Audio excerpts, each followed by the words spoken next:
All right, I'll be the first to admit that the nuances of this movement might escape a lot of folks, but we're gonna give it a try anyway.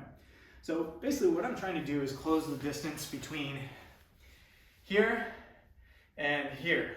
And you can see, even when I'm pushing myself back, I have a lot of space. So that's a couple of things. That's the tightness of my tricep, but then also this ability here. So if I go here, I can even get a little bit further. As I go like this, you can see it push away just a little bit. So we're kind of working against our own grain, pushing this like so, and then smushing it back.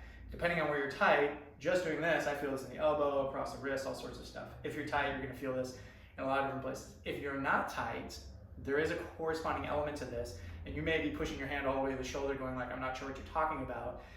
The second part of this is gonna be just for you, okay? So let's set this up.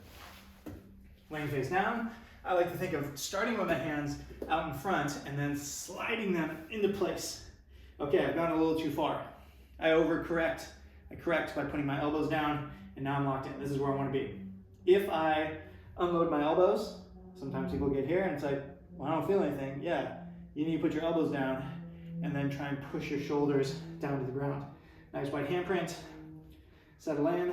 Okay, this is a stretch portion. If you're stretchy and you're flexible, you might not feel anything. I can feel this across the bones of my wrist, my elbows.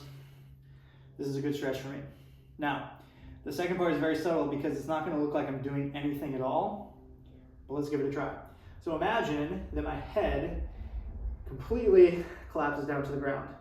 And from there, I'm trying to push myself up through my fingertips, but keeping my elbows on the ground as well, which is not the same as me just lifting up my head. So if somebody did this and they're like, well, that's easy, doing this, I've just deloaded that entire system. My low back is now doing all this work, okay? The length of my legs and my low back basically just picked me up and said, you don't have to do any work. I'm trying to maintain all that pressure. So I have a heavy head, I have a heavy chest, I'm pushing through my fingertips and trying to get a bit of elevation. You may not be able to see it, but both of my elbows start to shake immediately because I'm pretty weak at this range. Imagine my tricep is trying to extend, my elbow is trying to extend, but it can't because it's just too damn hard. Now, if you were really, really strong, you could take this all the way through, up into a tricep push-up. I'm not there. Maybe if I was super warm, I could pull it off, but right now that ain't happening. And as I hold this for, let's say, 15 or 20 seconds, I can start to feel the tension start to build up right through here, which is exactly what we want. We want to basically get stronger and stronger at this end range so that we can get out of long range elbow flexion. I'm sorry, in this case, I was in flexion going into extension. So I'm settling down, I hold, and then I push away. Elbows stay on the ground, pressure through the fingertips, heavy head.